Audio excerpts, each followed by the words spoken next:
The story you're about to hear is true. Only the names have been changed. Primeiro Meias. Olá, bem-vindo ao Primeiro Meias. Esse é um podcast feito por pessoas que convivem com depressão e ansiedade. Nenhum de nós é médico nem especialista. Bom programa!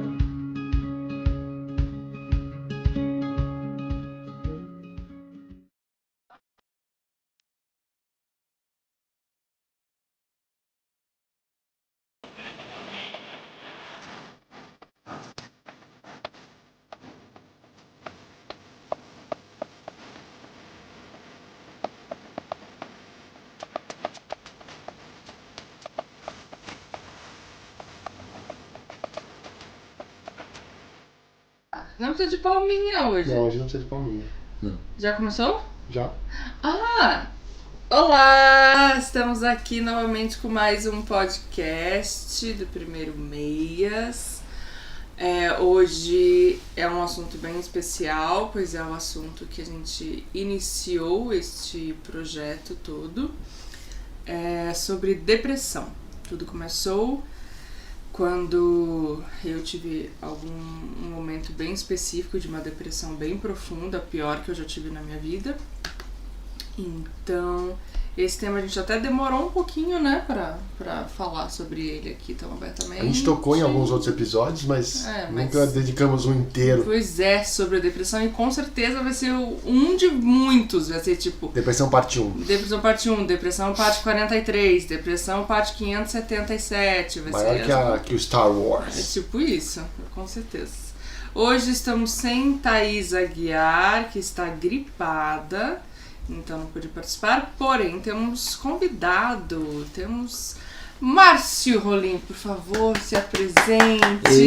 Quanta honra, muito obrigado, sou Márcio Rolim. E quem é você? Por que você veio participar desse podcast? É muito difícil você perguntar essa coisa, por que você veio participar daquela. Só pra falar assim, não sei. Eu me arrependi. Eu não sei, eu vou embora. Eu tava andando por aqui pelo caminho, de repente resolvi parar pra comer um queijo e... Eu virei e falei, você tá com uma carinha deprimida. Vamos falar sobre isso. Precisa sorrir mais, eu acho que precisa sorrir mais. Recebi esse convite incrível, maravilhoso.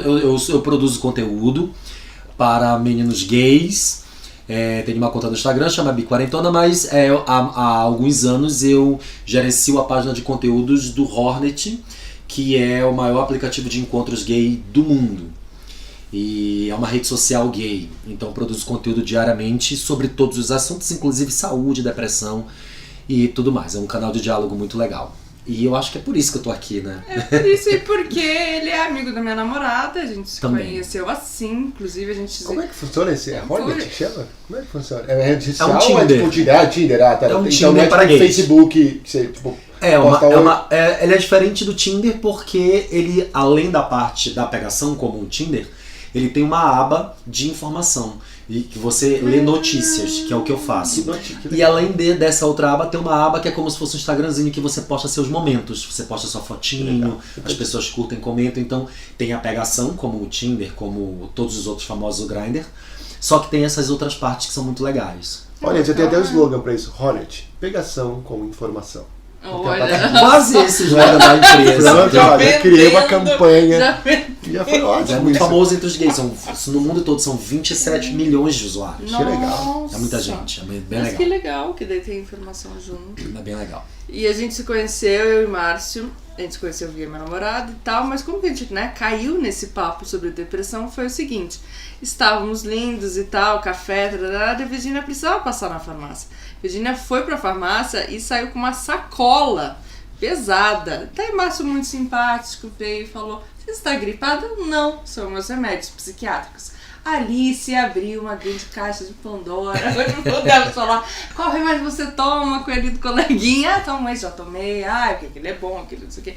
Então a gente foi conversando assim, né? Que daí a gente foi se descobrindo, infelizmente, nesse mundo da depressão, com quem eu convivo com a depressão. Olha, pode-se dizer quase que desde sempre. Não seria justo, né, dizer desde sempre. Mas pelo menos desde que eu tenho uns 13 anos, 14 anos que eu vou em psiquiatra e psicólogos, mas que eu aceitei, assim, que eu tinha depressão mesmo, e aceitei até tomar remédio, foi 2013, eu acho. Mas é uma longa caminhada, né? É uma longa caminhada, né? É um vai e volta eterno e... Pelo menos... Eu tenho 41 anos de idade. Quando eu era criança não se diagnosticava. Talvez se diagnosticasse a doença, a depressão, mas em nichos muito específicos. Pessoas de classe média, classe média alta, porque as pessoas que eram pobres não tinham acesso a esse tipo de especialidade médica mesmo. Então, a gente estava conversando sobre isso, né? Eu sei que eu experimento crises de ansiedade desde a minha infância, porque eu recordo de todos os episódios, mas eu só fui ter esse diagnóstico em 2008, já aos 28 anos de idade. Sim. Então, um diagnóstico certo, claro, foi quando eu tomei remédio a primeira vez, em 2008, sou de 1978. Então é bem louco isso. Não, e aceitar, né, que era uma doença e não sei o que. Se hoje em dia eu digo, imagina só antes, né? Antes era só tipo, fulano tá triste, ou fulano é só isso, fulano... Não tinha, né, toda essa... Não, e até hoje, né, porque você pensar, eu tava vendo esses dias, eu tava... não sei com quem eu tava conversando, mas enfim... como é que fala? Coisa de saúde lá, tem... seguro de saúde, não, como é que fala? Oh, meu Deus. Plano de saúde. Sim. Eles não têm, né, o psicólogo, por exemplo, eu não sei, no Pois meu país não tem psicólogo. Meu tem. Tem, mas tem uns Mas tem que tipo 10 sessões, né? tipo 10 Não, sessões. teve uma lei que obriga que os planos de saúde fomentem determinadas especialidades não médicas sem limites, como são as especialidades médicas. Então, nutrição e psicólogo não tem mais limite nos planos. Se o plano tiver colocando limite, você pode fazer uma reclamação no Procon e tudo mais. Olha aí, ó, isso é um Então, bom recado, porque porque realmente o meu lá, quando eu vi lá, tava 10 sessões, a não ser que o médico então fale que você tem mais, porque 10 sessões não dá nada, né? Uma vez mal por conhece. Antes eram 12 por ano, dá uma no mês. Uma no mês, exatamente. Tipo... E daí eu queria até entrar numa coisa que eu ouvi essa semana da minha psicóloga, que é as diferenças, né, do que é você ter depressão, você estar triste, você estar vivendo luto, você estar um pouco chateado. Tem diferença, assim, né? Tem aquele TED Talk que eu amo, do Andrew Solomon, que ele vai falando assim, se você tá triste e você depois de um tempo consegue se reerguer sozinho e tal, não sei o que, provavelmente era só tristeza. Se você tá triste há muito tempo e você não tá conseguindo mais funcionar direito há meses, é possível que seja depressão, vá dar uma olhada. Se um parente seu muito amado morreu e você, novamente, está sentindo muita falta, por tanto tempo, é ok. Depois de um tempo você vai...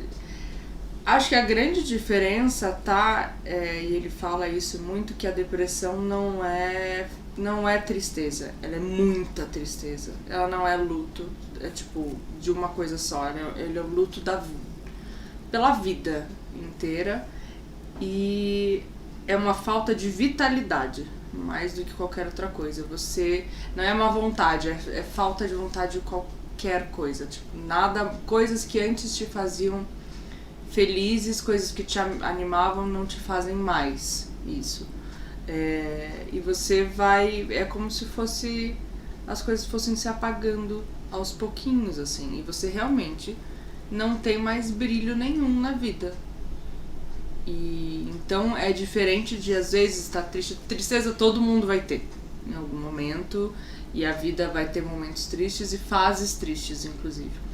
E é importante que se viva. Sim, né? sim. É muito importante saber diferenciar a depressão do seu momento de tristeza, para que você não faça um diagnóstico precoce ou errado e acabe se medicando desnecessariamente. Exatamente.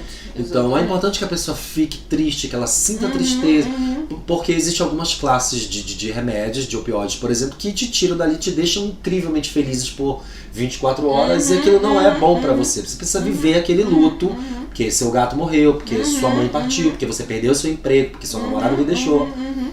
E a depressão é um capítulo além nessa parte da sua vida. E às vezes eu acho que talvez, exatamente, Isso é muito, pra mim pelo menos é muito frequente. Eu ouvi as pessoas falarem, eu tô meio deprimido hoje, eu corrijo a pessoa. Você não tá deprimido, não fale assim. Por quê? Porque parece que quando a pessoa fala isso, e daí ela sabe que, na verdade, ela está triste, e dali 2 dias ela vai superar, não sei o que, parece que vem daí um pouco aquele estigma que a pessoa acha que assim, se a pessoa tem depressão, vai, sei lá, ouvir uma música, vai lavar uma louça, vai correr no parque, vai ficar tudo bem. Parece que vem daí, como ela vê que ela superou uma tristeza, parece que daí a depressão do outro vai ser resolvida de outra aquela coisa, hoje em dia a gente tá vindo tanto no momento de rever palavras e conceitos, né? Enfim, eu mesmo, enfim, há um tempo atrás eu comecei a rever esse conceito de esposa, falar esposa e falar mulher, né? Eu declaro você marido e mulher. Como assim você declara mulher? Enfim, e esposa também vem de uma palavra de algema, Então hoje em dia eu falo companheira, parece um líder do MST, eu falo sempre companheira. Né? É bom que já, porque deixa... Então, mas é bom, porque você vai revendo essas palavras e outras palavras, né? Denegrir, que é outra palavra que as pessoas estão trocando. E também por que não trocar? Estou deprimido. Não, tô meio triste, tô meio down também não pode, né? Tô meio triste, tô meio pra baixo, enfim, não sei. Mas não banalizar também a coisa da depressão, até porque... Isso, a gente saber, a gente não tem, a gente volta na tecla que a gente sempre bate, que é da inteligência emocional, que é saber usar as palavras certas para o que você está sentindo. Às vezes eu estou meio melancólico, às vezes estou meio não sei o quê.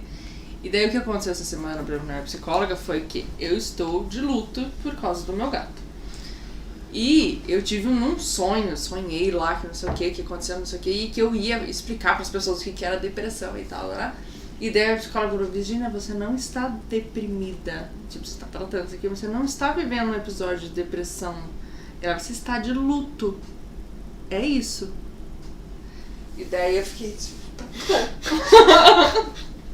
ok, eu não posso cantar Hello Darkness, my old friend. Não posso ir pro quarto ficar. Não poderei, tá bom, ok. É um luto, que é isso. Mas é que isso é uma coisa que a gente tava conversando, né? Quando você tem depressão e você já teve crises graves, dá muito medo de que essa crise volte. Eu morro de medo. Assim, que parece que a qualquer momento vai ser aquela que vai ser irreversível e que... É porque parece que há uma tendência de se diagnosticar tarde, né? Que é quando você só consegue diagnosticar depressão quando todo mundo já te falou que você tá com depressão. E as pessoas só chegam pra falar isso quando você começa a parar de fazer as coisas da sua vida, quando isso começa a te prejudicar. Ultrapassa o limite da tristeza, né? Quando você começa a negligenciar o seu trabalho, as suas relações, a sua família, a sua saúde, o seu tudo, o seu sono e tudo mais, ou quando você começa a dar um over em tudo isso, excesso de trabalho, excesso de preocupação, excesso de sono, excesso de tudo, as pessoas começam a perceber que você pode estar sofrendo de uma crise de depressão. E aí você vai diagnosticar, ou seja, você já está doente, você já está sentindo todos os sintomas. Então é muito difícil você pegar a depressão no começo. Eu não conheço ninguém que... Não, eu diagnostiquei bem no começo, tratei e tô ótimo. Não, gente, não é igual câncer. Não é igual gripe, que você começa a ficar com a garganta arranhada. Não, você só sabe que você está com depressão quando a merda está instalada. Já tá no teto. Exato. Entendeu? É verdade, eu nunca Já percebeu que o diagnóstico da depressão sempre é tardio? Sim, é sempre quando você já tá você já tá aguda lá do negócio. Se coçando, fazendo feridas na perna inteira, você já tá dormindo 12 horas por dia, você já perdeu 6 quilos. Mas por que você perdeu 6 quilos de ontem pra hoje? Porque sim. Tá entendendo? Então você já tá com anemia. Então você só diagnostica a depressão quando você já está na merda. E isso é uma questão extremamente perigosa, é químico, né? Tá no seu corpo. E é absolutamente perigoso, porque você pode entrar num funil que você não consiga, num túnel que você não consiga fazer um retorno. Você pode ficar preso a um tratamento eternamente, você pode ficar preso a um problema eternamente. Mas se você tiver muita sorte, claro, depende de bons médicos e o tratamento você pode fazer esse retorno. E o teu diagnóstico já foi certeiro, assim, desde o começo? Meu diagnóstico foi de cara, foi certeiro. Em 2008 eu estava dando aula, era professor de língua portuguesa, estudei letras. E eu não conseguia mais ir para a sala de aula. Eu chorava dia e noite porque eu não conseguia mais dar aula. A sensação de ter feito tudo errado, de ter feito as escolhas erradas, de que nada mais ia dar certo. Eu não aguentava mais olhar na cara de aluno, eu estava tratando as pessoas mal. E eu já estava fazendo aquilo de forma que eu não sabia mais como fazer. Comecei a negligenciar tudo, enfim.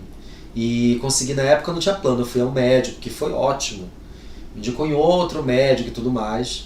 Só um ano depois que eu fui ter plano de saúde, que na época eu morava em Belém, ainda era Unimed, foi bem legal. Eu encontrei um psiquiatra que estava bem na moda da sertralina. E aí ele já comecei com a sertralina, que não me fez muito bem. Ah, não? Não, foi péssimo pra mim usar sertralina nos primeiros meses. E eu larguei por minha conta, que foi um erro. Nossa, é horrível É um erro quando você cabal. faz isso, gente, pelo amor de Deus. Eu parei da noite pro dia, eu vou parar. Se você está tomando remédio, não faça isso, porque você vai ter uma crise horrível. É como o seu cérebro, é que nem tipo um carro que tá andando, sei lá, quantos por hora, que é o seu cérebro, de repente você para, gente, você acha que você vai...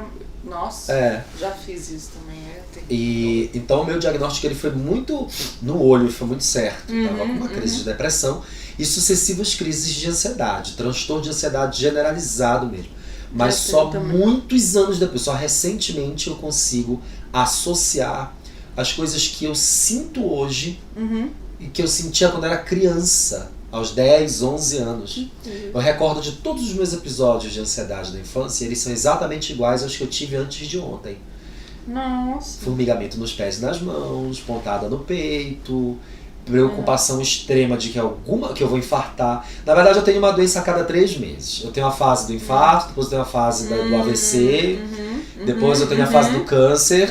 A última foi a do câncer. Eu já tive tudo isso também. Tu teve a fase do câncer? Teve já. A minha do câncer foi terrível, porque eu fiz o exame de rotina, eu fiz 40 anos, eu fiz o exame de rotina e minha próstata surgiu aumentada. E o PSA estava altão. E eu fiz o PSA em condições totalmente anormais. Claro que ele ia dar alto, né? E falei, pronto, tô com câncer de próstata. Eu tenho 2 tios que morreram de câncer de próstata, mais um pai que teve câncer de próstata e tratou, então deu câncer de próstata. Eu consegui visitar 4 urologistas porque eu não acreditava no diagnóstico. E o que um exame... Eu acho que no próximo a 1000 já ia me dar glosa, porque dizer assim, você não pode visitar em 30 dias 5 urologistas. Você não pode. Né? Eu visitei 4, eu sabia que eles iam me dar glosa. Eu sabia que eles não iam passar. E eu já estava marcando o 5º. Os 4 deram. Márcio, esse aumento prostático, claro que não é absolutamente normal, mas com a idade ele é normal. Dá pra tratar, mas não é uma malignitude. Você não tem câncer. Vamos olhar daqui a 6 meses, depois daqui a um ano. Eu visitei 4 urologistas. Que coisa. Eu fiz tomografia, fiz cintilografia, eu fiz ressonância magnética, eu fiz todos os exames possíveis e fiz o PSA, que depois deu muito normal, porque óbvio eu fiz o jejum correto, a coisa toda correta. Nossa, mas foi desesperador, porque aí passou a fase do câncer, não sei qual é o próximo. Viu, pessoal? E outra coisa também, né? Quando fala que você vai fazer um exame, tem uma certa regra antes do exame, é pra ser seguida por causa disso, você pode dar um puta susto. Sabe, você vai estar de 12 horas sem beber, sem abstinência sexual, sei lá. Faça isso, porque se der uma coisa, você vai falar assim, fudeu, vamos morrer amanhã. Não é o pessoal do laboratório querendo fazer de brindes com você pra te dar cafezinho. Não, foi logo. O PSA normal é 2,5, meu tava 4,5. Que é que você não pode fazer exercício físico de perna antes, você não pode ter sexo, ter orgasmo, não pode um monte de coisa. Corta, você tá lá levantando aquele negócio da perna, 300 quilos, pode, transando depois, vou pisando agora. Não, eu tinha feito uma rotina que era um ultrassom, a próstata deu aumentada, eu corri pra fazer PSA, praticamente obriguei o médico a pedir o exame. O médico disse, mas Márcia, o PSA não é assim. Eu falei, eu quero o PSA agora! Claro que vinha imenso. Óbvio, até uma gripe pode aumentar, enfim. Mas são fases bem loucas. Eu lembro quando eu era moleque, o meu avô foi uma figura muito importante na minha vida, assim, né? Eu tô contando isso porque na época que eu tive isso, pra mim não foi nada. Depois eu revi e falei, puxa, olha só, já tinha dado um estalo aqui e ninguém percebeu, ninguém falou nada. Depois tô falando isso porque depois eu tenho uma pergunta pra você. E aí quando eu era moleque, meu avô faleceu e eu fiquei muito tempo sem me comunicar, assim. Durante 3 meses minha mãe disse que, ainda hoje, que ela perdeu um filho por 3, 4 meses. Eu não falava com ninguém, eu não comia com meus pais. Meus pais iam almoçar lá, jantar, eu esperava eles comerem, depois pegava meu prato, eu ia pro quarto, ia trancar no quarto. Ficava quieto lá o dia inteiro, não tinha nada pra fazer, tava tranquilo. E ficava lá, assim. E aí depois, enfim, o que a Virginia tava falando do luto e tal, né? Eu tava sofrendo luto, e aí depois de 3 meses, minha mãe falou assim, eu não aguento mais, moleque. Chega aí, me sentou no sofá e falou, vamos chorar. Vamos liberar essa energia que tu tem aí, porque realmente é um luto que você não tá liberando. Se você não liberar agora, isso pode explodir, virar um trauma, virar uma coisa pior. Mas, né, ficaram 3 meses aí sem falar, e nessa coisa de meio que ficar recluso no meu quarto, hoje em dia eu vejo que de fato foi um alerta ali, tipo, olha, cara, né, é um luto, mas fique esperto, porque tá ali, né? Tá porque um luto pode virar uma depressão. Exatamente. Muita tristeza pode virar depressão, sim. E aí eu fico... E aí, enfim, eu passando esse papo pra você, assim, como você falou que hoje você tem... Né, você vê que no passado você tinha as mesmas coisas que você tem hoje. E no passado, como é que via isso? Como é que sua família via isso? Como é que seus amigos viam isso? Normal, ele é assim mesmo, ele é estranho. Nossa, das formas mais absurdas possíveis. Eu sou de Belém do Pará. Ou seja, você pode dizer, uma cidade muito... Há 30 anos era mais subdesenvolvida ainda do que qualquer outra coisa, enfim. Então eu lembro quando era criança, da mamãe fazendo... Da mãe chamando uma senhora, a Dona Maria, que tinha numa outra rua, pra fazer uma reza. Porque fazer uma reza no meu peito, que era, saca? Era tratado dessa forma. Só uma criança que, enfim, nem se falava em ansiedade. Não existiam essas palavras. Ansiedade generalizada, pânico, isso não existia. Depressão, isso não existia. Por que uma criança vai sofrer de depressão? Onde já se viu, que razões uma criança pobre da periferia que corre na rua descalça e pina pipa, tudo vai sofrer de depressão? Não faz sentido. Então isso não era tratado, não era. E obviamente que esse não tratamento foi a razão para que eu me tornasse um adulto com um transtorno extremamente exuberante de ansiedade, hipocondríaco. Eu sou hipocondríaco assumido, não diagnosticado, né, da psicanálise. Então eu tenho que tratar a hipocondria. E depressivo. Como é que você trata a hipocondria com remédio? Não, você trata pode ser que você precise de um inibidor de alguma coisa para tratar lapsos de hipocondria. Mas existem 3 tipos de hipocondria: o que acha que está doente, o que toma remédio e o que visita médico. Saca? Existe aquele que tem vício de estar falando com o médico, que precisa saber. Aquele que está com risco de morte iminente por alguma coisa. E aquele que toma remédio para absolutamente tudo, desesperadoramente. Então, é preciso identificar qual é o caminho que você... Porque, na verdade, a hipocondria é um transtorno da ansiedade. Né? Então, você tem vários transtornos. O compulsivo, a hipocondria, o que come, o que não come, o que faz exercício, como a vigorexia, enfim. Tem tudo isso. E o meu de hipocondria é achar que estou doente. Eu tenho certezas absolutas que a doença vai, a qualquer momento ela vai. E aí o que eu faço? Eu pesquiso, eu vou pro Google. Isso é a pior coisa que você pode fazer. Não, tem um câncer terminal a cada semana. Câncer terminal, exatamente. Sempre câncer terminal, acabou. Mas é engraçado isso que você tava falando. Além de que cada depressão não é sempre... Nem sempre é depressão. E ela também vem diferente de pessoa para pessoa. Assim, vai ter algumas coisinhas que vão ser iguais e tal, né, pra você conseguir diagnosticar como depressão, mas algumas coisas são diferentes. Eu sei que a minha depressão é totalmente também ligada à minha ansiedade generalizada, e eu tenho distimia, que daí também, assim, a depressão teoricamente leve, só que ela é contínua para todo sempre, e eu tenho daí momentos de depressão maior. E daí, por exemplo, eu tenho um negócio chamado picking, que é de ficar... Nossa, tem vezes que você me encontra, já começa, eu fico toda vermelha porque eu fico. Se coça. Me coçando, e daí isso aqui, daí achei um folículo aqui que está precisando ser exprimido. Já viram tipo um rombo desse O meu corpo é todo marcado, todo lesionado. Olha aqui, ó. Também. Eu vou te mostrar. Aí, infelizmente, vocês não vão poder ver. Eles não vão poder ver, eu inclusive esqueci de fazer a live. Live. By the way. Aqui na perna tá toda ferida, o pé tá todo ferido. A minha perna é um horror. Eu tenho uma história no Instagram que eu mostro a Toda. perna cheia de pereba e tal, que eu arranco os pedaços. Eu também vou arrancando Em crise de- Isso causa uma frustração tão grande na gente, porque Você sabe o que você tá você fazendo. você sabe exatamente que você quer arrancar um pedaço daquela ferida. Começa aqui que ficou uma marca eterna. E aí quando você arranca aquele pedaço e que aquilo sangra, dá uma vontade, dá um arrependimento tão grande, uma Exato. frustração, aí você chora um pouco Exato. e você fica de ressaca. Exato. assim, É um ciclo. É por que que eu fiz É um isso? ciclo, Aí vem uma exatamente. depressão bizarra. Exato. Eu tô com um buraco bem aqui no pé, porque essa semana eu me cocei muito todo, eu sei que foi por causa de ansiedade. E eu queria arrancar aquilo dali, eu arranquei e ficou um buraco, tá horrível. E quando aquilo ficou horrível, Você se sente pior. eu Não, tinha um encontrinho Ai, não. que eu desmarquei Sim. porque eu estava com uma pereba Sim, horrorosa sim, no pé, sim. porque eu arranquei e não havia necessidade de arrancar.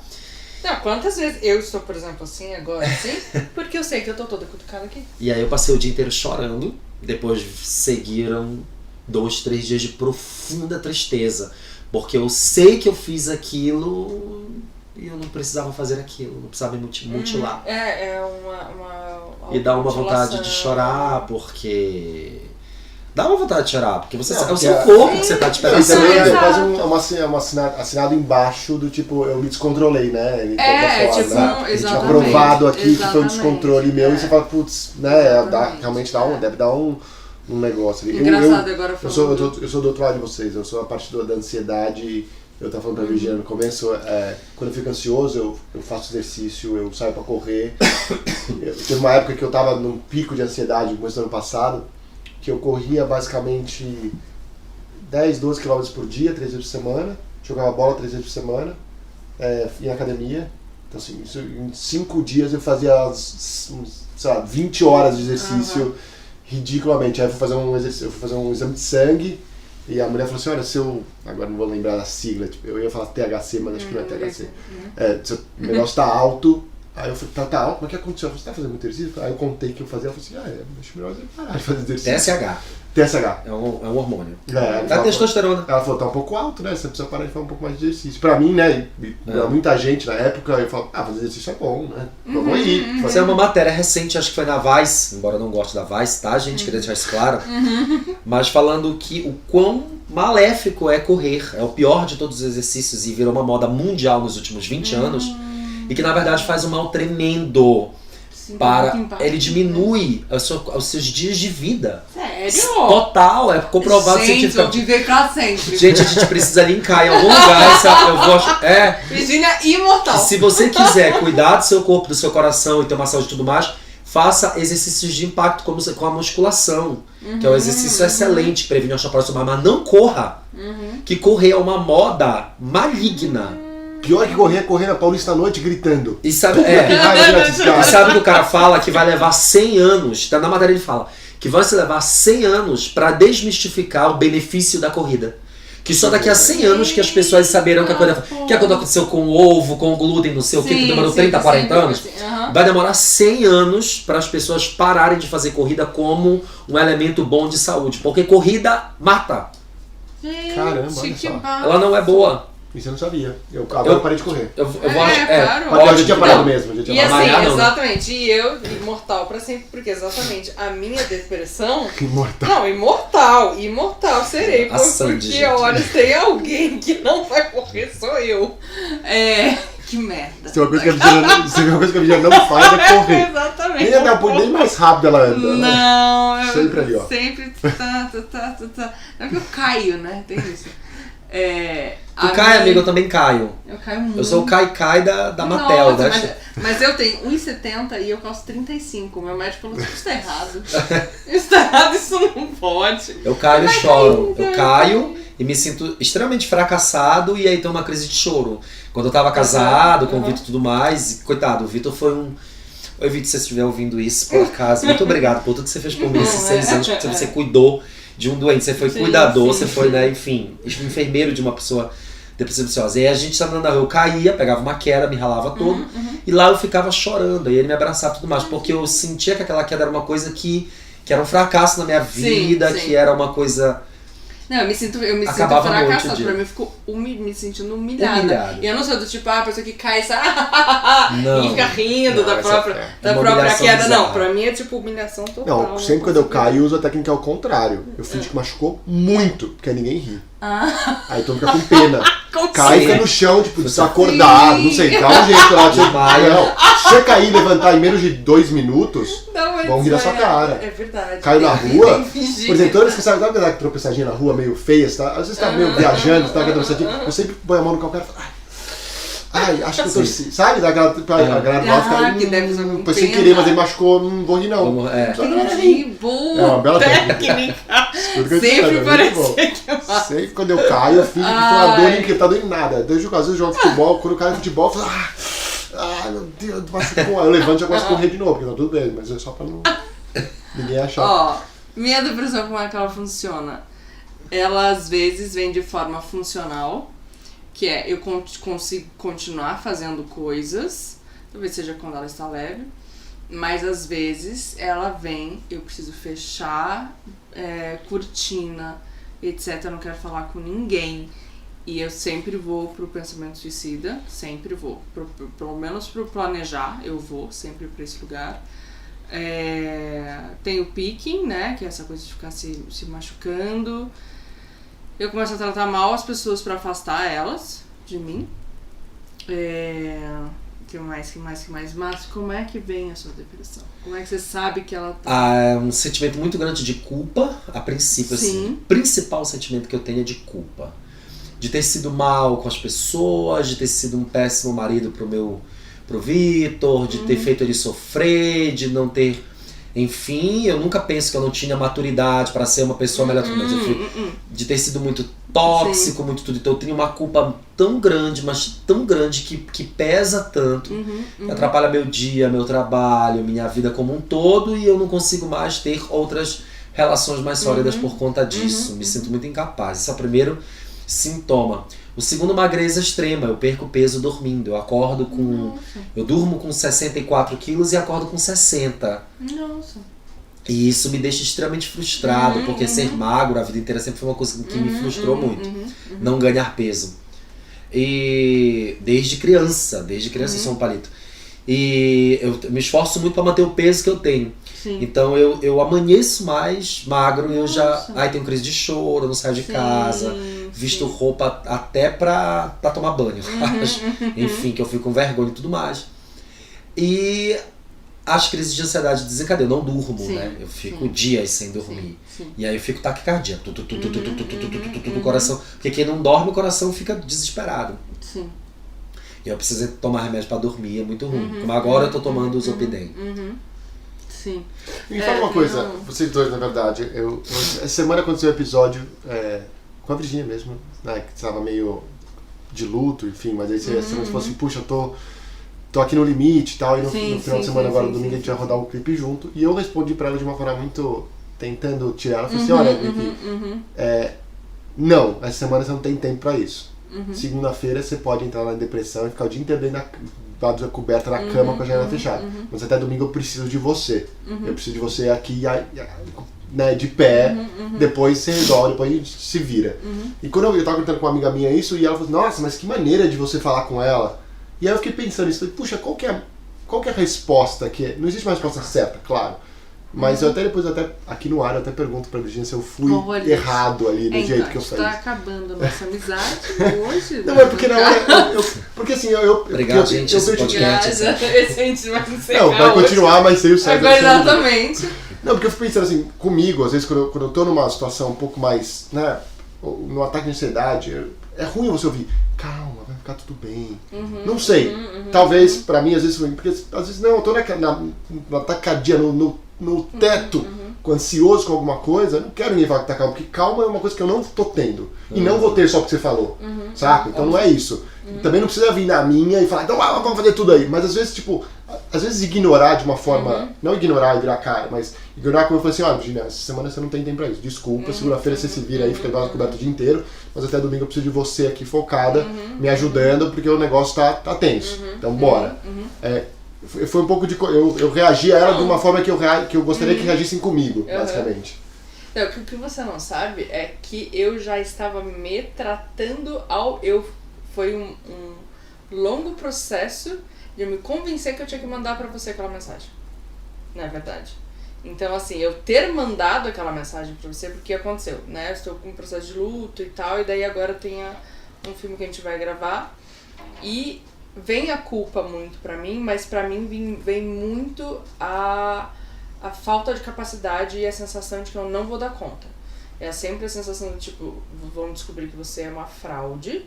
Você é uma fraude, na verdade, né? E daí as pessoas vão descobrir, você não vai dar conta das coisas, e daí esse vai ser seu último trabalho, e ninguém nunca mais vai te chamar pra trabalhar, porque não sei o que, então assim, eu também, né, tenho essa ansiedade alimentando a depressão, e é um ciclo sem fim.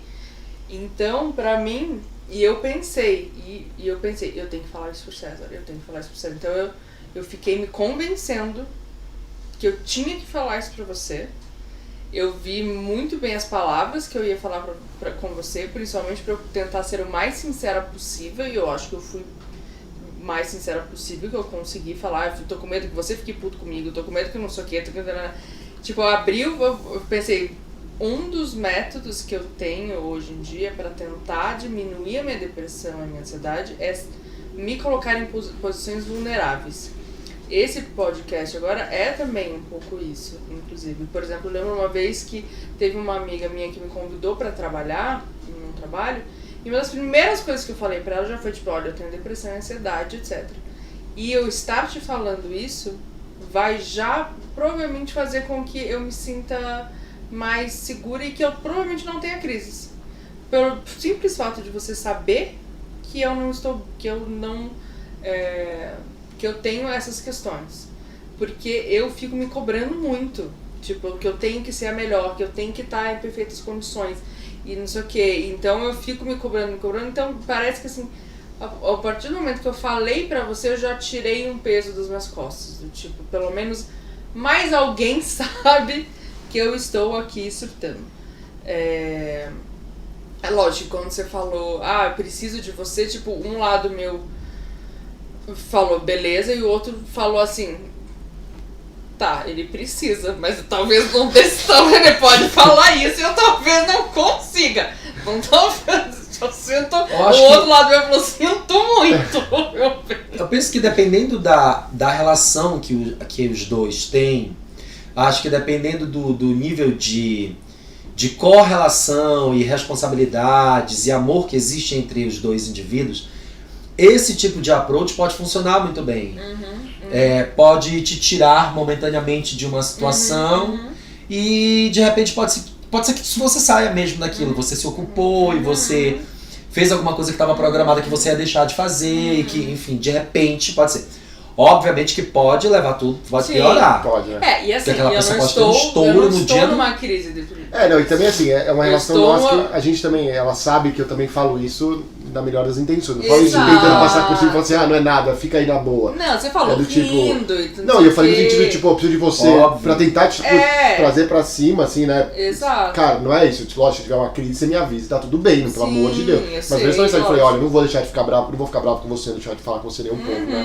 Não é por isso, eu preciso de você, porque, né, vamos aí, tamo junto e mas é isso, nessa, tipo, é né? porque eu, na verdade, depois a minha psicóloga, né, você não está tendo uma crise, você está de luto, é diferente. Sim. Então eu consigo, agora eu sei que talvez se eu estivesse numa crise mesmo, que daí venha, né, a grande diferença de tipo, porque também falam muito dessa coisa, mas artista não é bom, tá um pouco ter depressão também, né, tem esse estigma. Esse é um papo longo também para outro momento. Mas que daí eu lembro de um psiquiatra me falando, tipo, é que a diferença, por exemplo, de eu tomar remédio e não tomar remédio, é que daí, beleza, eu posso até ter uma personalidade que vai ter um olhar sobre o mundo, né, que vai ser um pouco mais depressivo, digamos assim. Mas eu só consigo fazer coisas e consigo ser artista, etc., se eu estiver bem. Sim. Se eu estiver numa crise de depressão, eu não vou fazer porra nenhuma. Eu vou ficar, tipo, enclausurada e só piorando e piorando e piorando. Mas é que nem aquilo que a gente ia falar sobre as coisas que a depressão nos trazem de bom, de ruim, o que elas o subtrai e o que elas nos somam. Elas é ótimo. O que você acha? Não, eu acho que principalmente te leva tempo, né? Puxa, É verdade. se eu for calcular o tanto de tempo que eu perdi por conta de crises de depressão, coisas que eu deixei de fazer, cursos que eu deixei de estudar, coisas que eu abandonei, projetos que eu declinei, milhões de coisas que eu adoraria ter feito e que sou muito frustrado por não ter feito, justamente porque eu entrei em processos de depressão e não conseguia desenvolvê-los ou terminá-los e abandonei. Aí vocês vão comentar, né, gente? Mas nunca é tarde. É tarde sim, gente. Fica velho, tá? Não vamos romantizar a juventude, tá? Gente, fica velho sim. Exato. Porque velho está na sua cabeça. Não, porque a juventude é um estado de espírito. Não é não, tá? Se o corpo fica velho, os seus órgãos, isso tudo, você começa a sentir, a gravidade puxa você para baixo, tudo fica muito pesado, você tem mais sono, mais cansaço, seus ossos ficam mais fracos, então você fica velho, aceite isso, tá? Porque as pessoas glamourizam a juventude, que é uma coisa que ela pode ser eterna, que ela está na sua cabeça, que não sei o que. Para com isso, a gente cansa das coisas, a gente enjoa das coisas, entende? A gente quer parar, a gente quer ficar mesmo com a bunda sentada na cadeira, olhando TV o resto da essa coisa da juventude tá na cabeça, pode até estar na cabeça da juventude, mas o corpo envelhece, não, o corpo fica... envelhece. Exatamente, os órgãos. Então, não, essa coisa de nunca é tarde para você iniciar um projeto, é tarde sim, querido. Porque eu tinha uns 30 projetos que eu abandonei e que agora eu não tenho a menor chance de tocá-los mais e de fazer com que eles aconteçam. Isso não vai mais dar. Porque eu não tenho mais nem tempo para isso. Outros eu vou fazer com que eles aconteçam. Mas esses que eu gostaria ainda de vivê-los, eu não vou conseguir. Porque eu não tenho energia, eu não tenho tempo, eu não tenho recursos, não tem como, você entende? Então, isso é uma coisa que, infelizmente, o que mais subtrai é tempo, né? Acho que tempo, com certeza. E também subtrai, eu acho que eu sinto falta de mim, assim, de vez em quando, sabe? Quando eu entro nesses processos, parece que eu vou perdendo um pouquinho de mim mesma, assim, no meio do caminho, essa falta de amor por mim mesma, assim, isso é uma coisa que me dói muito, assim, de ver indo embora, e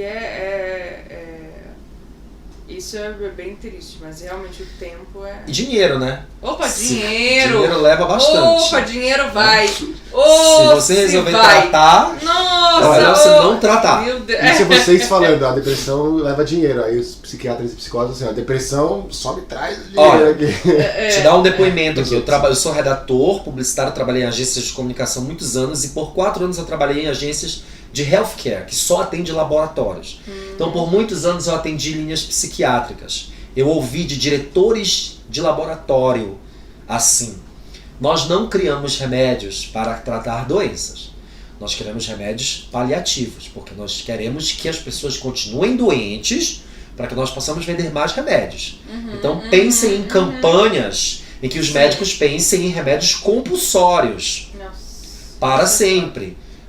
Dono de laboratório, presidente, marketing, falando isso pra mim. Tem até por incrível que pareça, uma piada entre a classe médica psiquiátrica, que é o seguinte: se você é uma família rica e você tem um esquizofrênico, você vai ser de uma família pobre. Porque tratar a esquizofrenia é um dos tratamentos psiquiátricos mais caros que existem. E há diversas histórias de famílias que gastaram tudo tentando tratar pacientes de esquizofrênicos. Então, assim, é bizarro a indústria como ela trata a questão das doenças psiquiátricas. Todas as drogas são feitas para criar dependência e para que você gaste muito dinheiro com aquilo. Sim. Acho que foi por isso que eu fiquei muito tempo, eu fiquei mais de 5 anos sem uma droga. Eu não vou tomar porque eu vou me viciar, eu vou ficar comprando. Só que chega um momento que a gente não consegue, porque é terrível e a gente precisa nem que seja daquele paliativo. E é muito difícil fazer o desmame. É muito difícil fazer o desmame. E as drogas são muito caras. São caríssimas. As mais sofisticadas agora, que tem uma octanagem melhor, são super caras. E, nossa, então eu assim... Eu demorei um tempo pra aceitar, pra tomar remédio também. Tem isso. Né? E exatamente, porque também tinha esse medo de, vai me deixar assim, vai me deixar assado. Mas depois, tipo, é escolher entre o menos pior. Tipo, não, nós não temos ainda drogas incríveis, não são maravilhosas. Ou deixar seu corpo em sofrimento. Tá, né? Porque seu corpo fica no Exato, sofrimento bizarro. exato. Ou tomar o remédio. E daí tem também a perda de, tipo, oportunidades, né, de trabalho e de momentos, tipo, deixei de ir em viagem, deixei de, sei lá, às vezes aceitar. Eu acho que tem várias coisas que vão se perdendo aí no Soma último alguma coisa? meio. Você citou o que soma, né? O que subtrai e o que soma. E na parte de soma, você acha que soma alguma coisa? Eu acho que sim. Teve uma Também acho vez que eu saí na capa da Galileu como deprimida. Não Grande Galileu! Grande Galileu, saí na capa da Galileu como o lado bom da depressão. Daí tá a minha cara ali na capa da Galileu, linda. E eu acho que tem um lado bom mesmo, que é uma profundidade, Acho que é um olhar, autoconhecimento, né? é um autoconhecimento. E você passa a ter uma empatia também pelas outras pessoas. E você se aprofunda em algumas questões humanas que eu acho que são as mais importantes da vida, assim, que você passa a ver com outros olhos as coisas. Eu falo que é óbvio que só gente inteligente tem depressão, tá? Mas é que vai fazer, né? Até longe, eu vou ter que a mamãe tá falando desse jeito. Porque não tem como você olhar para o mundo como está e continuar tipo, tá tudo lindo. Não, a ignorância é uma bênção. É uma A bênção. ignorância é maravilhosa. Você não sabe de nada e você segue feliz. Queria muito. Né? Eu também É isso. queria. Acho que a depressão não tá em quem é depressiva, a depressão tá no mundo ao redor. Porque as pessoas Exatamente. percebem onde elas moram e onde elas estão.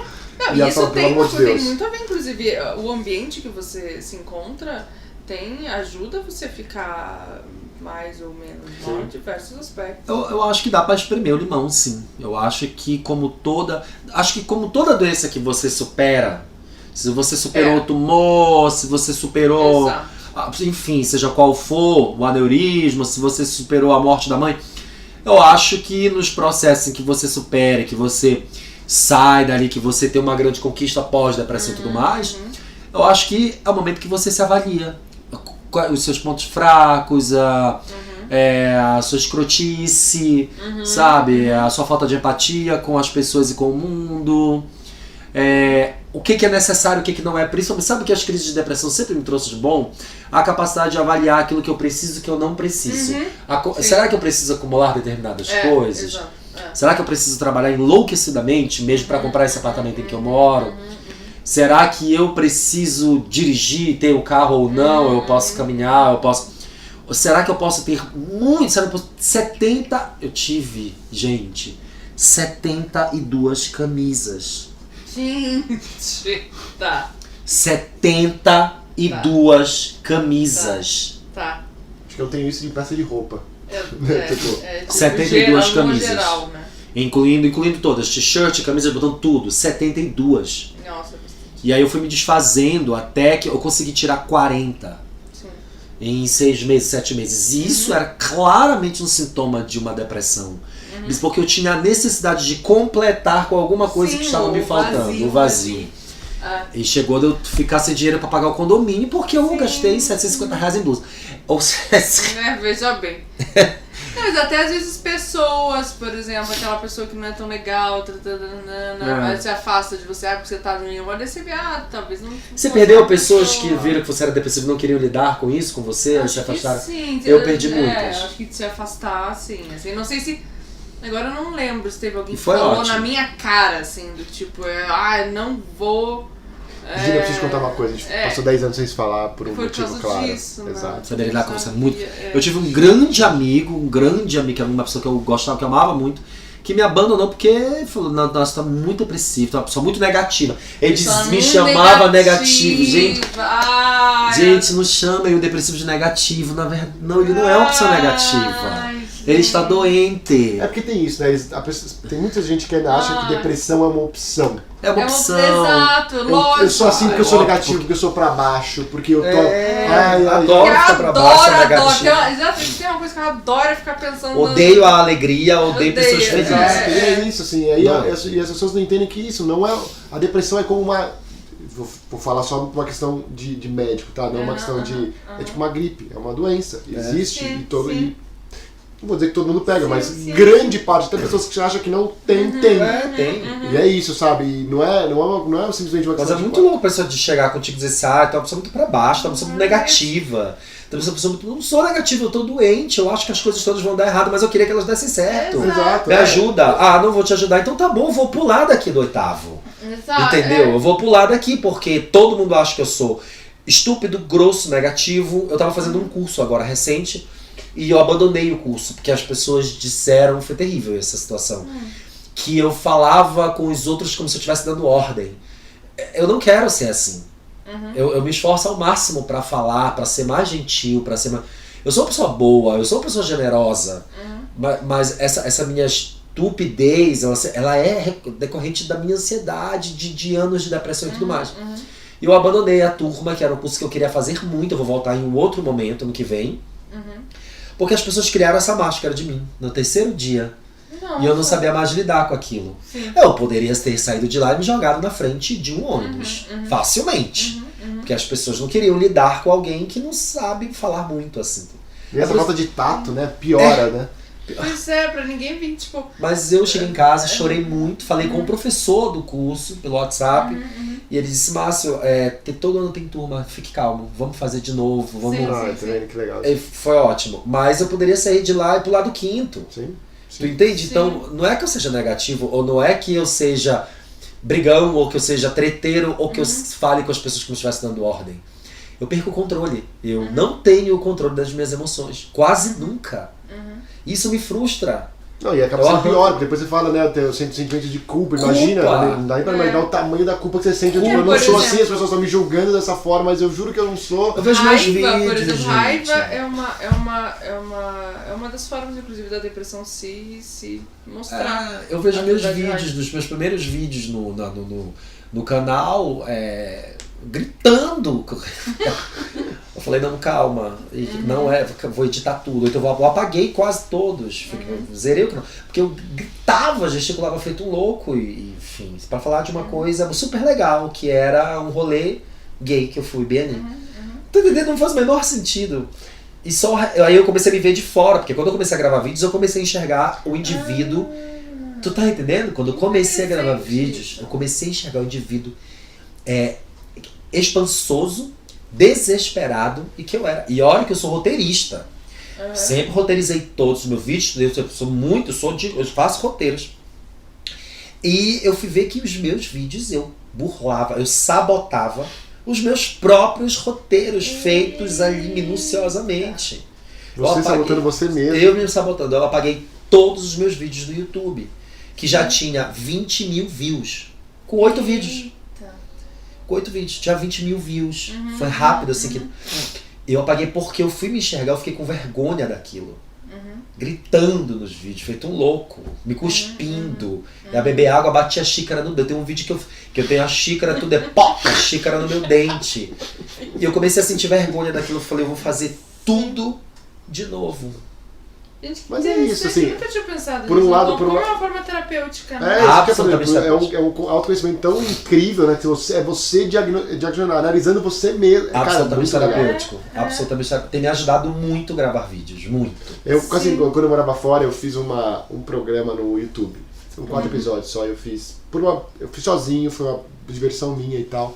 E foi um pouco assim também. Depois eu me vi na tela e é engraçado porque eu comecei a pensar muitas coisas que eu pensava quando era moleque. Sabe quando você é moleque? Você fala, sou feio, meu nariz é grande, acho muito magro. E eu me olhei na tela e falei, cara, meu nariz talvez seja meio grande mesmo. Mas olha isso aqui que legal. Olha que timing que eu tenho bacana. Olha que bosta que eu fiz agora. E enfim, até aqui no podcast mesmo, às vezes eu vou falando, às vezes eu tô editando, ou então ouvindo no ar, eu falo, nossa, que cagada que eu falei agora. E às vezes as pessoas vêm falar pra mim, você precisa fazer isso, você precisa fazer aquilo. Eu sei. Fica tranquilo. Se eu sou o cara que mais me põe pressão, você se falou alguma coisa, fica tranquilo, eu já pensei isso muito antes. Consegue ser dirigido? Não sei. Porque, olha, Não sei. tu consegue ser dirigido. Eu tive que. Eu gravei uma vez um vídeo para um cliente, um cliente Schneider Electric, um cliente de uma agência e tudo mais. E eu fiz o teste e era um vídeo sobre sustentabilidade e ocupação dos espaços públicos. E a gente gravou na Avenida Paulista, no MASP e tudo mais. Foi um trampo super legal. E a gente tinha 4, 5 horas de gravação. Era o tempo que a gente tinha de gravação com a produtora. Levou 12. Porque eu não conseguia ser dirigido. Meu texto estava todo decorado. Sou bom pra caralho de câmera. Mas eu não conseguia ser dirigido. Eu não me deixava. Eu não relaxo. Eu não deixo as pessoas... Eu não consigo receber massagem, gente. Eu não consigo, o boy tá comigo, tudo ele vai fazer aqui assim. Eu já tô numa angústia pra ele parar, porque eu não consigo deixar a pessoa me Mas massagear. olha que engraçado, eu tenho essa coisa com massagem, eu tenho a mesma coisa. Dirigido nunca tentei, porque eu acho que eu nunca tive essa oportunidade de dirigir. Eu tentei fazer teatro, e eu lembro que tinha um exercício no teatro, que é bem clássico de teatro, que eu não conseguia fazer. Que é aquela que as pessoas fazem uma roda em volta de você solta o seu corpo e as pessoas vão te empurrando. Eu não conseguia. Toda vez que eu soltava meu corpo, eu botava o pé e apoiava. Aí, não, tem que soltar e ficar com o pé no centro. Tá bom, aí eu jogava pro outro lado e botava o pé e apoiava. Não consegui fazer isso. E aí, esse ano eu comecei uma coisa, eu tenho medo de altura. E esse ano eu comecei a escalar. Livre. Assim, Deus me livre. Eu pensei a mesma coisa. E no primeira aula eu fui, Deus me livre. E eu falava, o que eu tô fazendo aqui? Segunda aula, o que eu tô fazendo aqui? Terceira, e assim, agora faz escala faz uns 5 meses, por aí, 6 meses. Tá melhor? Tá. Mas tá melhor, mas por mais que seja um exercício físico é bacana, o autoconhecimento que eu tive de entender como meu corpo funciona, como minha cabeça funciona. Por que eu tô com medo? Respira. Eu me pego subindo uma parede de 16 metros sem respirar. E vou. E aí eu percebi, pô, calma, respira. E aí é bom que isso eu vou trazendo um pouco. A questão da massagem eu sei porque é igual. Eu também não gostava disso, eu tinha vergonha. A mulher falava, tira aí, fica de cueca. Oi? Não, peraí, não dá. Me toca aqui, tem muita cócega na perna. Ai meu Deus, ela vai pegar com essa coisa. Aí eu vou virar de frente, sei lá, por mais que eu esteja de cueca com uma toalha em cima, sei lá, vai ver meu pinto, eu vou ficar sem graça. Não tô nem ereto, é normal, tô, né, tanta vergonha que, enfim, nem. Mas eu fico com essa vergonha. E eu comecei a fazer massagem. Falei, não, deixa eu tentar. E ainda é um processo muito doloroso pra mim. Fazer massagem. Eu sei que é muito bom. Eu não consigo porque eu não deixo a pessoa me tocar. Mas vou te falar, é bom, mas não é. Pra mim, no começo, até hoje, 100% da sessão não é boa. Eu não consigo relaxar. Pois é, eu não consigo relaxar. Eu tô pagando lá pra sair dali desesperadamente logo pra aquela pessoa acabar. Eu gosto de fazer, não gosto de receber. Entende? E porque me dá um pânico, um negócio ali da pessoa me pegando, porque, meu Deus, isso não vai acabar? Talvez eu tente acupuntura agora, que meu plano cobre. Tem acupuntura, você tem que ficar bem paradinho. Você vai furar tudo e vai cagar. Exatamente. Pois, tu sabe que eu tenho medo de fazer acupuntura justamente pelas cagadas que a acupuntura pode dar. Eu não faço justamente por isso. Não, ele é bom a acupuntura. Porque eu tenho medo de estourar um vaso numa coisa e ficar paralisado pra sempre, com a cara cagada. Entendeu? E aí?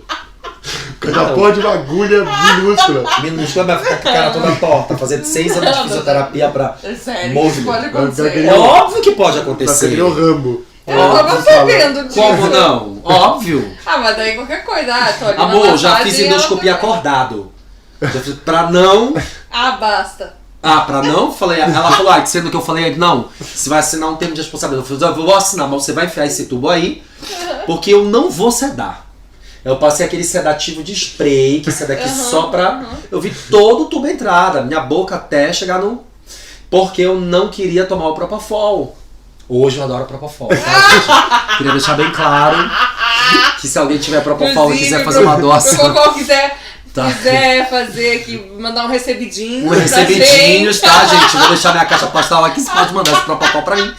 Que eu tô aceitando, tá? Hoje eu amo. Mas se eu soubesse isso naquela época, seria totalmente diferente. Mas naquela época eu fiz uma endoscopia acordado porque eu não queria dormir de tão louco que eu fiquei pensando, não vou acordar nunca mais nessa anestesia. Nunca mais. Mas aí um dia eu precisei tomar o Propofol e eu falei, nossa, que vida, né, gente? Agora eu quero pra sempre. Como eu era infeliz e não sabia. Como eu era infeliz e não sabia, agora eu quero pra sempre. Mas olha como é, de novo, as diferenças, né? Pra mim é do tipo, nossa, se eu morrer, tá suci. É um favor que estão me fazendo. Exatamente, é tipo, vou tomar anestesia, tomara que eu não acorde. Tu luta? Eu luto muito. Meu estado de depressão, eu não tenho... Eu gravei um vídeo, eu apaguei do YouTube, justamente por isso. A diferença entre querer morrer e querer se matar. Sim, Tem uma grande diferença de você planejar ou pensar na sua morte e de você estar ali e imaginar que a única possibilidade que você tem é morrer. Eu tive muitas vezes na vida vontade de morrer. Recentemente eu imaginei que que aquilo só ia passar se eu morresse. Mas eu nunca tive o pensamento suicida. Eu nunca pensei em me matar. Sim. Nunca pensei em pular dali. Já aconteceu de eu fechar a minha janela. Já aconteceu de eu correr e fechar. Para que nada acontecesse, assim, deixar bem trancado e tudo mais. Mais de uma vez. Mas eu nunca pensei em me matar. Mas eu já pensei diversas vezes que morrer seria a única. Tipo, se eu for atropelado agora, tudo bem. Não vou Tá fazer tudo isso. bem se eu parar de comer e morrer de inanição. Né? Se eu tocar o foda-se e o ladrão me der um tiro, tá tudo bem. Eu nunca pensei em planejar isso. Eu nunca cheguei no pensamento suicida. Mas eu já pensei que talvez se eu morrer. Será que não é bom? Eu tenho os dois.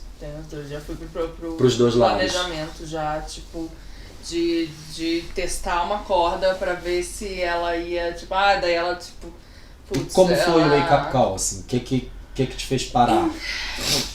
Olha, Porque isso é muito sério. foi essa época do primeiro mês, foi quando eu criei o primeiro mês. Foi exato, foi bem quando foi a pior parte, assim. Eu tinha um amigo meu que ele me ligava todo dia. Todo dia, e ele fazia, tipo, todo dia eu ia lá pro ateliê da minha mãe e eu ficava pintando coisinhas. E foi assim, dia após dia, ele me ligando todo dia, foi o primeiro mês, foi quando eu criei. Mas na hora que você tava, que falou que tava pensando nessa parte. Não, eu tava, porque assim, eu sou a pessoa, né, assistente de direção. Então eu fui planejando do tipo, sabe? Foram dias de planos, assim. Entendi. E daí Você foi premeditou. Exato, eu tava todo tipo, deixa eu ver que corte que eu posso, não sei o que. Esse é um processo extremo de depressão. Eu não posso, não sei o que.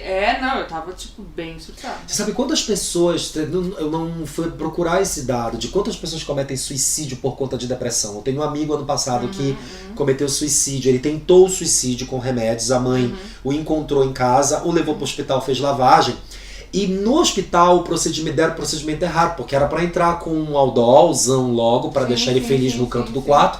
Não, fizeram a lavagem, tiraram o remédio e mandaram ele pra casa. No outro dia, ele se enforcou. No outro dia, morreu ano passado. E eu voltei pra essa agência, a trabalhar lá, ele deixou uma mensagem no computador para uma pessoa da agência. E ela nunca conversou com a gente sobre o que tinha lá. Nunca. Não sabemos a razão pela qual o Romano se matou. Ninguém sabe. Ele era um cara extremamente alegre, brincalhão, homofóbico, e a gente tirava mal. Eu e a Mayra. A Mayra era amiga dele, trabalhou comigo, ela e a Mayra. E a gente brigava com ele o dia inteiro. Porra, Romano, isso tá errado! E ele era muito homofóbico, machistinha, a gente tinha várias porradas com ele, era muito divertido. E um dia, Romano se enforcou. Porque era mais eficiente, porque ele já tinha tomado remédio. Sim. É claro que a culpa não é do médico, mas assim, eles erraram, porque entrava com uma droga fortíssima pra tirar ele da... Mas qual é o sentimento que leva a pessoa a planejar? Porque ele planejou aquilo. Entende, Virginia? Ele pegou uma corda. Não, ele planejou o primeiro, não deu certo, ele continuou planejando. O Romano era um homem de 1,87m, cento e poucos quilos de músculo. Você sabe que ele não conseguiu altura para se forcar. Então ele quebrou a espinha, porque ele se puxou para baixo. Tamanho era o desespero de querer logo acabar com aquilo. A gente chegou a comentar isso no outro episódio, né?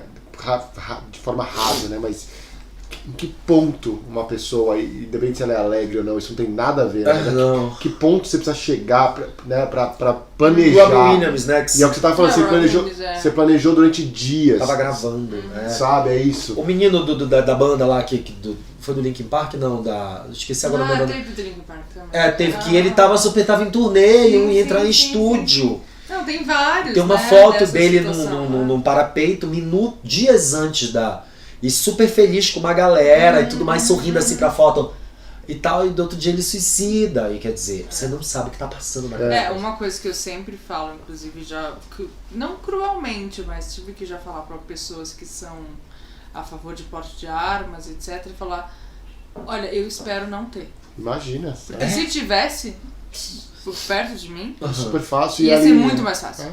Porque Eu não assim, eu fico muito pensando, porque vai doer, porque não sei o que, queria que fosse uma coisa mais rápida. E blá blá blá blá blá blá Você vai blá. querer sofrer, né? Só que Eu não quero tipo cair, Aham.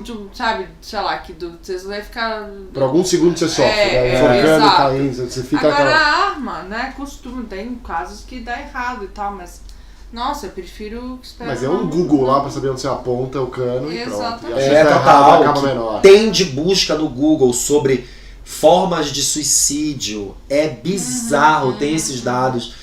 Que a quantidade de pessoas que busca, se você botar formas de S, o primeiro que vem é suicídio. Saca? Sim. Então, e tá lá todas as formas menos doloridas e mais eficientes de uma pessoa se suicidar.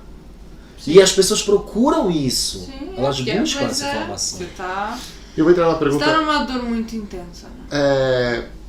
Só pra gente já ir meio que entrando nos nossos finais, mas citar aquela coisa que a gente comentou no começo sobre o universo de depressão na comunidade LGBT. Como é que você vê isso, Márcio? Tem um... Porque assim, já é uma comunidade super, né, jogada para escanteio e muitos Oprimida. Né, oprimida, quando entra o fator depressão ainda, Aham. pode ser até pior, né? É deprimido, desculpa, eu não tô falando, mas deprimido que é gay, porque a gente teve esse episódio da Bienal agora, né? Que as crianças vão sim. virar gay só porque viram um beijo, Sim. né? Num quadrinho. Imagina, né? Imagina quantas vezes, não sei se você já ouviu, mas quantas vezes você não vê assim, é deprimido porque é gay, por isso. Se fosse Nossa. homem, Sim, se fosse tivesse mulher, Jesus, né? Se tivesse Jesus no se coração. fosse alguma coisa do gênero, não seria depressivo, né? Nós temos dados alarmantes e perigosíssimos da Organização Mundial de Saúde sobre pessoas LGBT que vivem com depressão e pessoas LGBT que cometem suicídio.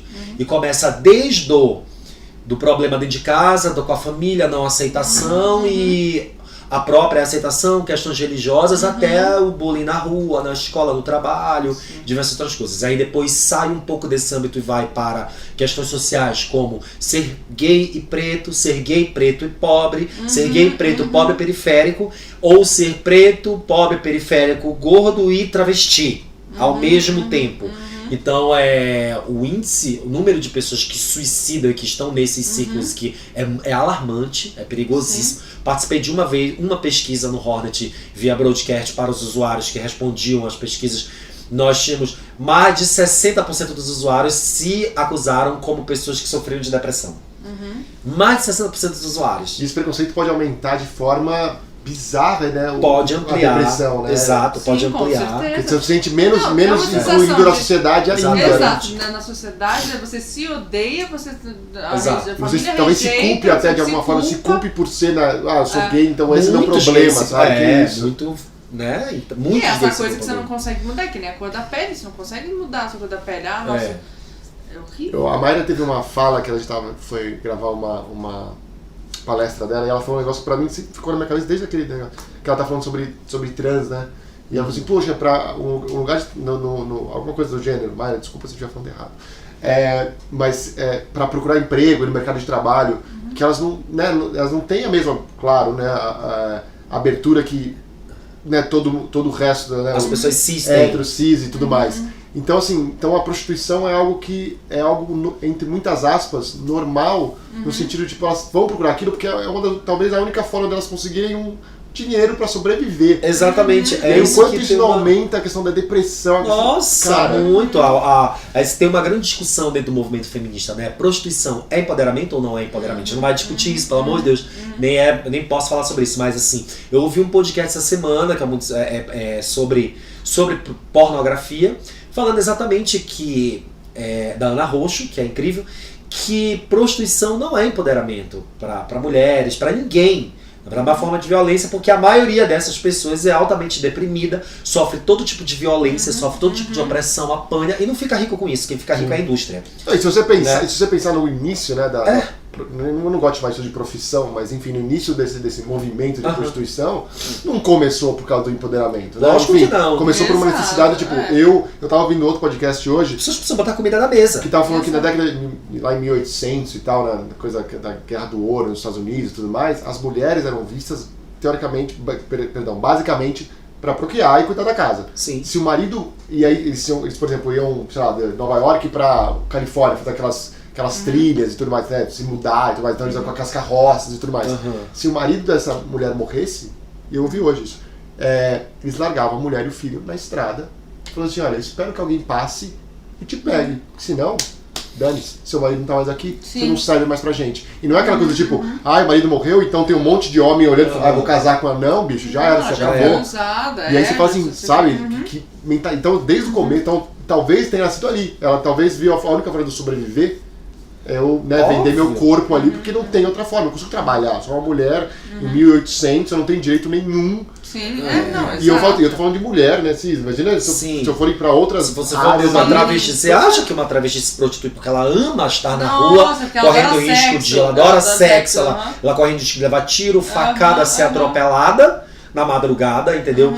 Tem que ser estuprada todos os dias para ganhar R$50, porque a maioria do sexo que existe com as travestis através de prostituição é estupro. Então ela tem que ser penetrada, tem que sentir dor, tem que apanhar e tudo mais, né? Você acha que essa pessoa faz porque ela ama aquilo? É porque ela não consegue emprego em lugar nenhum do jeito que ela é. Travestida, de peito e tudo mais. Se as pessoas não vivem depressão, acho que elas sucumbem no estado da depressão. E sobrevivem num outro plano, que não conseguem nem... Eu entrei nesse assunto nem pra gente discutir essa questão da prostituição, né? Nem isso, é exatamente isso. Às vezes a pessoa, a depressão se agrava pela realidade que ela vive ali, né? Cria uma casca que é tão... Pois é.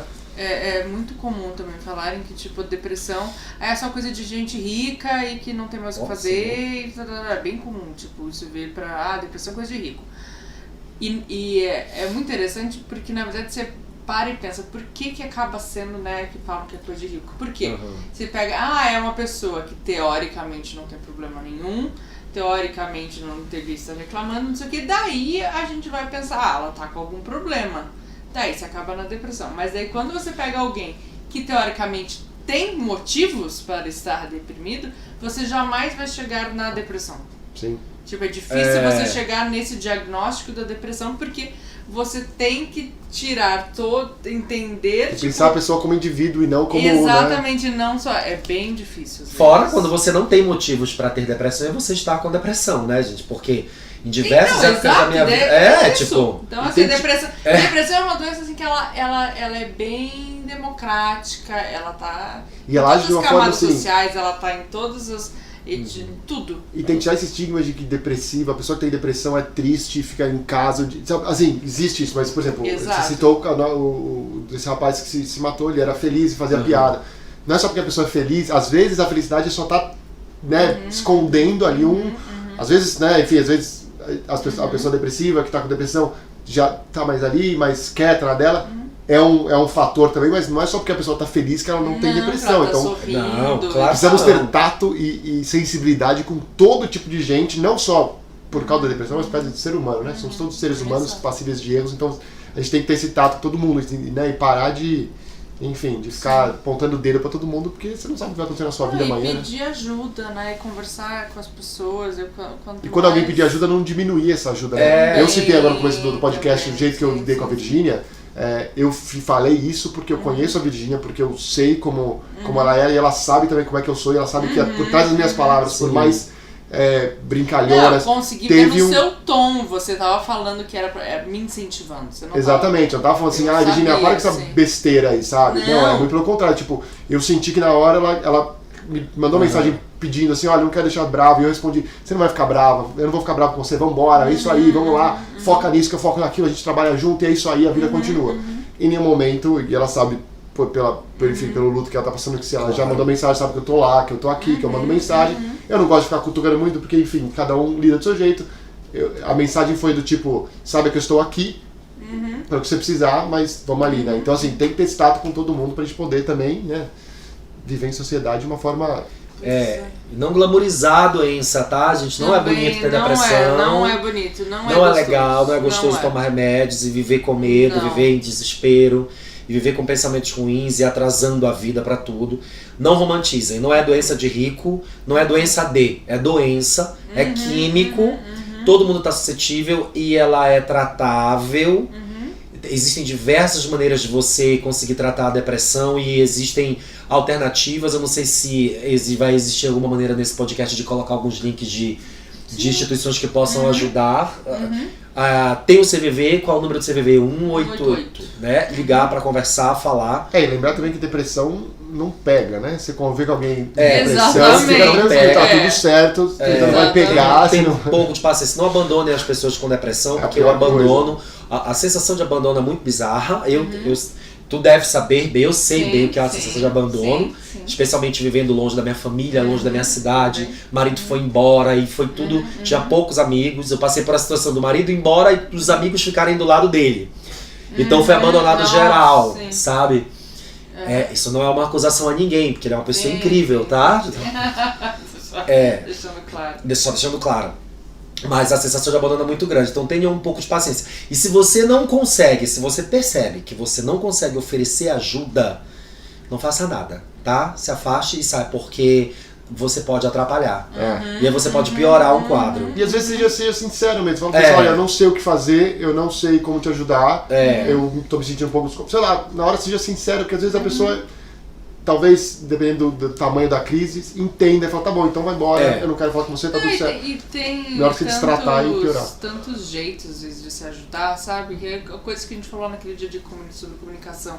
Tem a pessoa que vai conseguir conversar, tem a pessoa não sei o que, daí vai ter a pessoa, eu lembro de uma vez uma amiga minha que mandou um rap pra mim, ela mandou um sorvete pelo rap. Boa. Cara, eu recebi aquele sorvete pelo rap, já me deu tipo um... Olha, que fofa, sabe? Ou, sei lá, manda um gif. Eu pensei em você. Pronto, tipo, às vezes são Se você coisas me mandar tão um pequenininhas. raf de clonazepam, eu aceito. Não, exatamente. Aliás, Aliás, tá? Não, assim, é legal vários. também a gente deixar, acho que, de novo, eu vou salientar as palavras da Virgínia de sempre, assim, o primeiro mês é pra isso, a gente tem canais, a gente tem Instagram, a gente tem e-mail, tá sentindo que precisa falar? Manda e-mail pra gente, a gente responde, a gente fala. Lógico que assim, tem várias vezes que, tipo, eu não vou estar bem pra responder, tá? Vou mandar, tipo, ali no Instagram, quem mexe geralmente sou eu. Mas no e-mail, por exemplo, somos nós três e tal. Não, e ali, então... assim, às vezes desabafar também, às vezes não ajuda, mas dá uma Sim. é um começo pra alguma Cara, coisa, né? é muito bom falar com outra pessoa, é muito bom conseguir falar com alguém que também passa por isso. E Às vezes quer vir contar a história, né? Manda e-mail pra gente, a gente convida aqui, como o Márcio tá aqui hoje, a gente convida, a gente é super aberto Tô super feliz de estar aqui. Exatamente. O Bi40 tem um programa chamado Carta para Bi e que mandem também as histórias de vocês por qual a hashtag Carta para Bi, que eu vou ler e vou gravar o vídeo. O Bi40 fala de depressão, essencialmente, praticamente, né? Então o vídeo de humor é só quando a gente dá um respiro, porque ele essencialmente fala desse assunto, enfim. Só pra eles saberem, Bi é BEE, né? BEE 40 tona, 40 numeral tona. Sigam lá e mandem o Carta para Bi por DM, que eu vou ler e contar as histórias de vocês e aconselhar na medida do possível. Eu sempre dou um conselhozinho no final, quando eu gravo o vídeo sobre a história da pessoa que me mandou. Não marco arroba de ninguém. É tudo sempre no E a gente aqui, né, voltando ao que a gente fala no começo, ninguém aqui é médico, tudo que a gente fala aqui são das nossas próprias experiências. Exato. Tem coisas que podem dar certo pra você, tem coisas que não, mas independente de qualquer coisa, procure um médico. Inclusive, eu esqueci de falar isso no começo aqui do podcast, eu vi uma notícia aqui da Folha, eu acho. É de fevereiro, era meio antiga, mas todo sábado aqui em São Paulo, na Praça Roosevelt, eu nem sei se está acontecendo ainda, acho que é bom, mas desde julho, na verdade. Tem um pessoal que vira um divã de psicanálise. Então tem um pessoal que atende lá das 11 às 3 na Praça Roosevelt, ali no centro de São Paulo. Eles ficam numa cadeirinha, aquelas cadeirinhas coloridas de praia, assim. Então, eventualmente, se você quiser ir lá bater um papo.